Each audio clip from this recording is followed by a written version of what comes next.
Ukraine cảnh báo dàn tên lửa Nga trực chờ ở Biển Đen, trận không kích sắp xảy ra.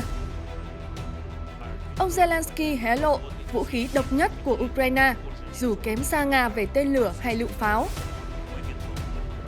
Nga nói có bước tiến mạnh mẽ ở gần Bakhmut, bắn hạ tiêm kích đối phương. Quan chức Ukraine bất ngờ chỉ trích tỷ phú Elon Musk về giải pháp hòa bình cho Kiev. Các tin tức khác, Tổng thống Pháp nhấn mạnh Mỹ đã hứa điều chỉnh các vấn đề do đạo luật giảm lạm phát, gây hoang mang cho châu Âu. Hàng ngàn người Indonesia tiếp tục sơ tán khi núi lửa phun trào. Cổ động viên Ba Lan thất vọng khi bị loại bởi đội tuyển Pháp. 3 phi hành gia tàu Thần Châu 14 đã về tới Bắc Kinh, khép lại nhiệm vụ trên quỹ đạo. Tất cả sẽ được cập nhật ngay sau đây.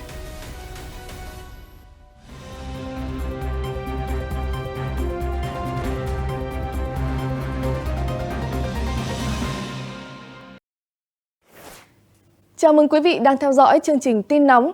Thưa quý vị, hãng tin Anadolu dẫn lời một quan chức Ukraine cảnh báo Nga đang chuẩn bị sẵn sàng cho một cuộc tấn công khổng lồ nhằm vào cơ sở hạ tầng then chốt của Ukraine. Cụ thể, bà Natalia Gumenyuk, phát ngôn viên cho cánh quân miền Nam của Ukraine, nói trên đài truyền hình Channel 24 vào hôm 4 tháng 12 rằng chúng tôi biết rằng Nga đang chuẩn bị cho một cuộc tập kích khổng lồ.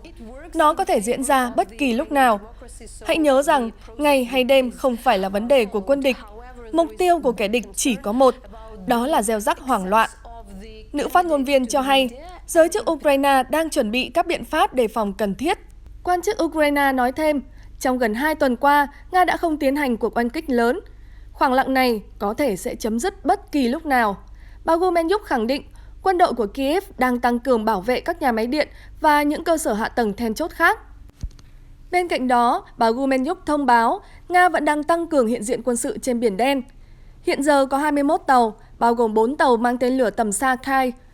Tổng cộng có 24 tên lửa, và do Nga luôn triển khai 2 tàu ngầm mang tên lửa ở khu vực, rất khó để chúng ta phát hiện sớm vụ tấn công. Vì vậy, người dân không bao giờ được chủ quan khi còi báo động không kích vang lên, bà Gumenyuk khuyến cáo. Gần đây, trong cuộc điện đàm với Thủ tướng Đức, Tổng thống Nga Vladimir Putin cho biết, sau khi lực lượng Nga suốt thời gian dài kiềm chế tấn công tên lửa vào một số mục tiêu nhất định ở Ukraine, thì đến nay các biện pháp đó nhất định phải xảy ra, không thể nào tránh khỏi. Biện pháp này nhằm đáp trả những hành động khiêu khích của Kiev, bao gồm tấn công cực đoan vào cây cầu ở bán đảo Crimea và các cơ sở năng lượng của Nga. Phía Ukraine không công khai nhận trách nhiệm những vụ việc này. Kiev và phương Tây suốt nhiều tuần qua đang ráo riết chuẩn bị phòng không, tránh để khủng hoảng năng lượng tiến triển nghiêm trọng hơn khi tuyết đã phủ dày và nhiệt độ giảm sâu trong mùa đông.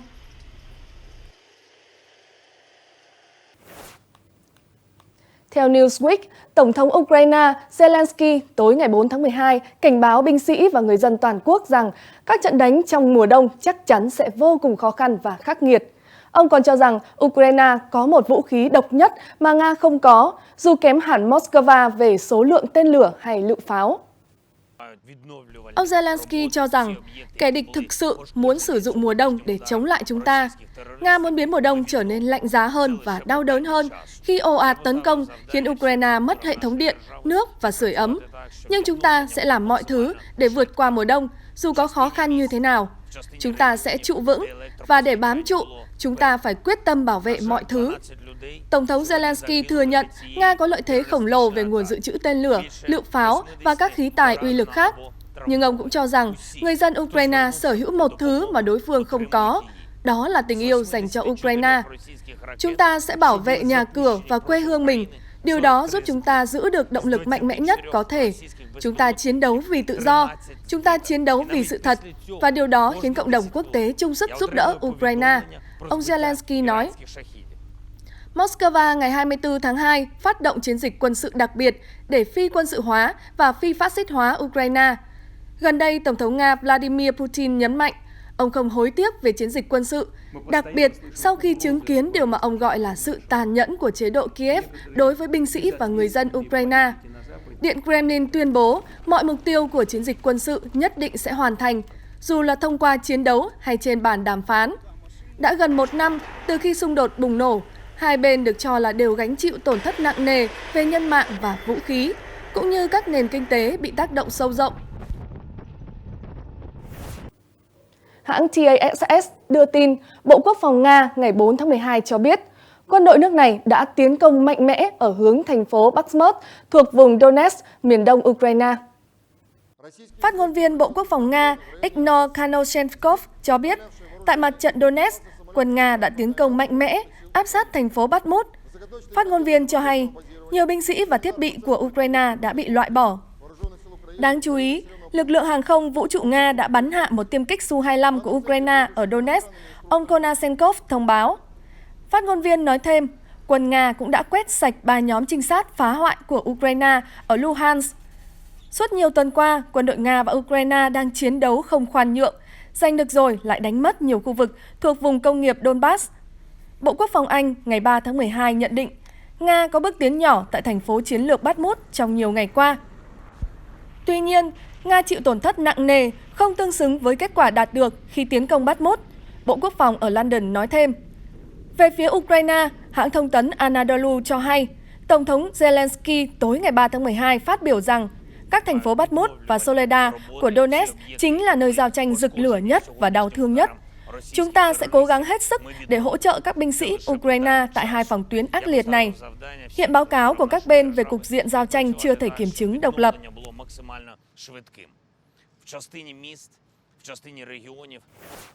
Thưa quý vị, một cố vấn hàng đầu cho Tổng thống Ukraine ngày 4 tháng 12 đã chỉ trích tỷ phú Elon Musk, ông chủ của mạng xã hội Twitter.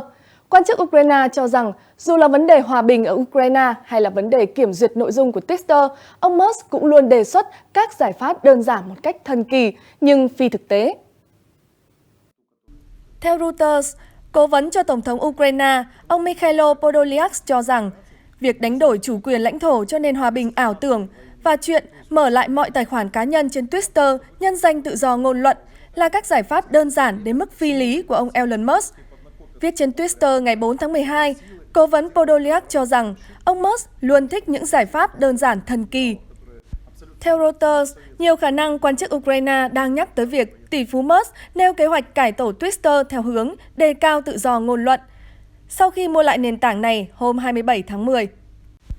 Ngoài ra, trong một bài tweet, ông Musk cũng kêu gọi Ukraine từ bỏ bán đảo Crimea để đổi lấy hòa bình. Sau khi quan chức Ukraine buông lời chỉ trích, các đại diện Twitter hiện chưa có phản ứng mới. Reuters nhìn nhận, Ukraine có quan hệ phức tạp với tỷ phú Musk, người giàu nhất thế giới hiện nay. Ông Musk được ca ngợi trong những ngày đầu xung đột vì cung cấp dịch vụ Internet vệ tinh Starlink miễn phí cho Ukraine, thông qua công ty SpaceX mà ông sáng lập và điều hành. Tuy nhiên, tình bạn trở nên chua chát hơn vào tháng 10 khi ông Musk kêu gọi Ukraine chấp nhận các điều kiện hòa bình trái với quan điểm của Kiev. Vị tỷ phú kêu gọi Crimea, bán đảo Moscow sát nhập năm 2014, nên được tuyên bố chính thức là một phần của Liên bang Nga. Các quan chức Ukraine đã phẫn nộ trước đề xuất nói trên. Kiev khẳng định không từ bỏ chủ quyền và toàn vẹn lãnh thổ để đổi lấy lệnh ngừng bắn. Tiếp đó, ông Musk công khai phàn nàn về chi phí để duy trì vô thời hạn dịch vụ Internet vệ tinh cho Ukraine và kêu gọi Nhà Trắng nên trả tiền cho dịch vụ này. Sau đó, bước ngoặt xảy ra vào ngày 15 tháng 10 khi tỷ phú Musk thay đổi thái độ và cho biết công ty của ông sẽ tiếp tục cung cấp Internet Starlink miễn phí ở quốc gia Đông Âu. Chuyển sang các tin tức khác. Thưa quý vị, Tổng thống Mỹ Joe Biden và Tổng thống Pháp Emmanuel Macron đã nhất trí điều chỉnh một số vấn đề bắt nguồn từ biện pháp trợ cấp khổng lồ của Mỹ dành cho các doanh nghiệp nước này, khiến châu Âu tức giận và lo ngại.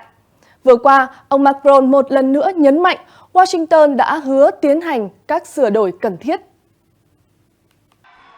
Theo Reuters, đạo luật giảm lạm phát mà chính quyền Tổng thống Biden ban hành trị giá 430 tỷ đô la sẽ cung cấp các khoản trợ cấp khổng lồ cho sản phẩm sản xuất tại Mỹ, cũng như để ứng phó với khủng hoảng khí hậu và thúc đẩy phát triển năng lượng xanh.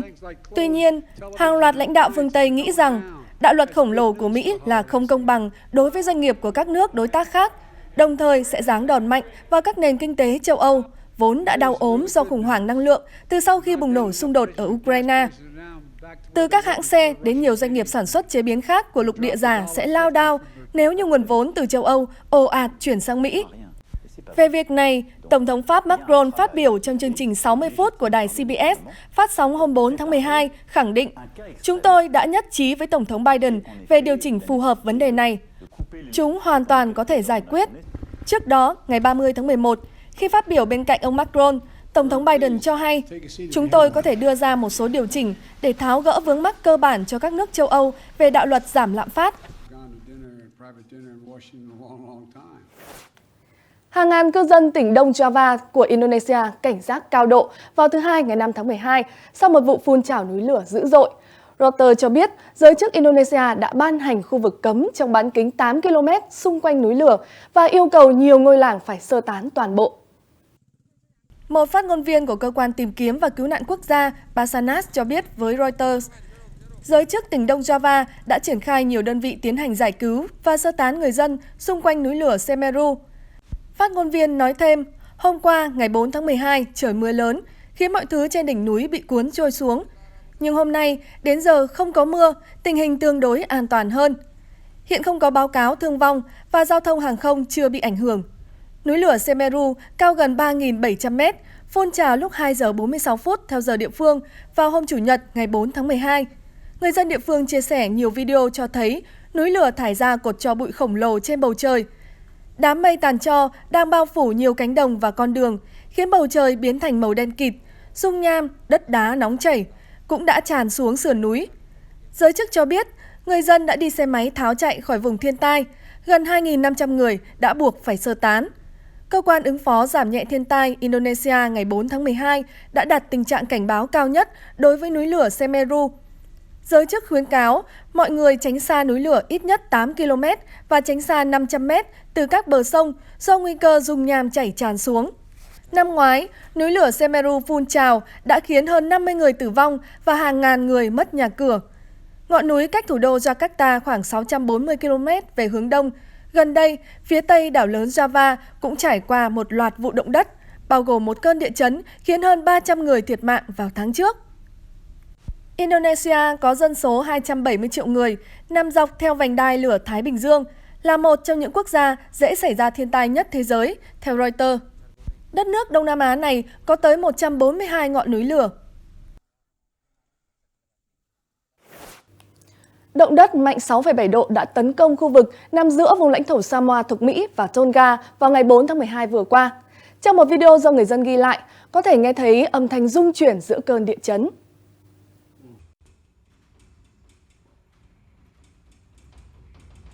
Reuters công bố video cho thấy khung cảnh bên trong một tòa nhà dân cư ở làng Mapusaga thuộc Samoa vào lúc xảy ra động đất. Trung tâm Cảnh báo Sóng thần Thái Bình Dương của Mỹ đã đưa ra cảnh báo sóng thần, nhưng dỡ bỏ không lâu sau đó. Động đất diễn ra dưới đại dương ở độ sâu 36 km, cách khu vực Tafunu của Samoa khoảng 270 km, Cục Khảo sát Địa chất Mỹ cho biết. Truyền thông địa phương cho hay hiện không có báo cáo về thiệt hại trong vụ động đất. Thưa quý vị, núi lửa Mauna Loa ở Hawaii đã ngủ yên gần 20 năm trước khi hoạt động dữ dội trở lại. Hiện tượng này thu hút không ít du khách và người dân địa phương, theo Reuters. Hình ảnh núi lửa lớn nhất thế giới phun trào dữ dội. Reuters cho hay, một số khách du lịch đã đi bộ lên đồi với những chiếc ghế xếp trong ngày 3 tháng 12, hy vọng có thể nhìn thấy quang cảnh núi lửa Mauna Loa phun trào trong thời tiết nhiều mây. Đài quan sát núi lửa Hawaii của Cục Khảo sát Địa chất Hoa Kỳ báo cáo, ngày 3 tháng 12, dòng chảy dung nham từ núi lửa Mauna Loa đang tiến gần hơn tới đường cao tốc Daniel K. Inouye, chỉ cách con đường chưa tới 4 km. Trong 24 giờ qua, vận tốc dòng chảy dung nham đã tăng lên với tốc độ trung bình khoảng 13 m mỗi giờ. Núi lửa Mauna Loa cao gần 4.200 m, là một phần của chuỗi núi lửa hình thành quần đảo Hawaii. Lần trước, nó phun trào là năm 1984. Thưa quý vị, chân sút kỳ cựu Robert Lewandowski được kỳ vọng sẽ giúp đội tuyển Ba Lan tiến xa tại vòng chung kết World Cup lần này. Tuy nhiên, các cổ động viên Ba Lan phải thất vọng sau khi chạm trán với Pháp. Theo Reuters, các cổ động viên Ba Lan tỏ ra thất vọng sau thất bại 1-3 trước đội tuyển Pháp ngày 4 tháng 12. Tôi nghĩ đội tuyển Ba Lan đã chơi tốt, tỷ số lẽ ra phải là 2-3. Tôi là người lạc quan nên tôi hy vọng Ba Lan sẽ thắng 5-1 với màn trình diễn tốt hơn từ các cầu thủ. Nhưng bạn biết đấy, mọi chuyện thật sự rất khó khăn. Trong lịch sử, Ba Lan lần đầu tiên lọt vào vòng loại trực tiếp vào năm 1986 và ngày 4 tháng 12 vừa qua, họ muốn tìm kiếm suất vào tứ kết đầu tiên bằng cách vượt qua đội tuyển Pháp. Tuy nhiên, mong ước này đã không thành hiện thực. Thưa quý vị, tại Paris, mặc dù không theo chân đội tuyển Pháp đến Qatar, nhưng các cổ động viên ở quê nhà vẫn vô cùng phấn khích khi các chú gà trống Gaulois giành quyền vào tứ kết. Theo Reuters, tại Paris, người hâm mộ tập trung tại các quán bar và chăm chú theo dõi trận đấu ngày 4 tháng 12 với sự căng thẳng tột độ. Tất cả chỉ hét lên nhẹ nhõm khi Olivier Giroud mở tỷ số và nới rộng khoảng cách với các bàn thắng của Kylian Mbappé. Suốt hiệp 1, chúng tôi đều cảm thấy căng thẳng, nhưng các bàn thắng đã đến. Đặc biệt, các pha ghi bàn của Mbappé giúp mọi người giải tỏa áp lực và tôi nghĩ đội tuyển Pháp có thể tiến xa với đội hình này. Đội tuyển Pháp hoàn toàn áp đảo và không còn từ nào khác để nói về tỷ số 3-1. Thật tuyệt khi xem bóng đá, thật tuyệt khi xem đội tuyển Pháp. Được biết, bàn thắng của tiền đạo Olivier Giroud không chỉ giúp đội tuyển Pháp vượt qua Ba Lan, mà còn khiến anh trở thành cầu thủ ghi nhiều bàn thắng nhất trong lịch sử đội tuyển Pháp với 52 pha lập công. Thưa quý vị, CCTV đưa tin, sứ mệnh của tàu có người lái Thần Châu 14 của Trung Quốc đã hoàn thành tốt đẹp. 3 phi hành gia đã trở lại trái đất và có mặt ở thủ đô Bắc Kinh vào lúc 3 giờ 25 phút sáng thứ Hai ngày 5 tháng 12. Tàu Thần Châu 14 chở 3 phi hành gia Trần Đông, Lưu Dương và Thái Húc Chiết đã hạ cánh an toàn xuống trái đất, cụ thể là tại bãi đáp Đông Phong thuộc khu tự trị Nội Mông, phía Bắc Trung Quốc vào đêm Chủ nhật ngày 4 tháng 12. Các phi hành gia đã có 6 tháng trên quỹ đạo và hoàn thành nhiệm vụ bàn giao công việc đầu tiên giữa các nhóm phi hành gia Trung Quốc. Hiện giờ, các phi hành gia sứ mệnh Thần Châu 15 đang tiếp tục công việc trên trạm không gian Thiên Cung, dự kiến trạm được hoàn tất xây dựng vào cuối năm nay. Khoảng 2 tiếng rưỡi sau khi đáp xuống Đông Phong, các phi hành gia tàu Thần Châu 14 đã được máy bay chở tới sân bay Xijiao, Bắc Kinh. Họ được đồng nghiệp và gia đình hân hoan chào đón sau nhiều ngày không gặp. Sau nửa năm sống trong không gian, 3 phi hành gia vẫn đang tập thích nghi trở lại với môi trường có trọng lực. Và những chiếc ghế mềm mại đặc biệt được thiết kế để giúp ích cho sức khỏe của họ. Đài CCTV cho hay, được biết, 3 phi hành gia Thần Châu 14 đã bay lên mô đun lõi Thiên Hòa vào ngày 5 tháng 6. Sau đó, họ chứng kiến 2 mô đun tiếp theo bay lên quỹ đạo để hoàn thành trạm vũ trụ Thiên Cung hình chữ T. Họ chào đón phi hành đoàn Thần Châu 15 vào hôm 29 tháng 11, đánh dấu lần đầu tiên Trung Quốc có 6 phi hành gia trong vũ trụ cùng lúc. Sau đó, 2 đội bắt đầu công tác bàn giao và chuẩn bị cho chuyến bay về nhà của tàu Thần Châu 14. Tin tức vừa rồi cũng đã khép lại chương trình hôm nay. Cảm ơn quý vị đã quan tâm theo dõi. Xin chào tạm biệt và hẹn gặp lại.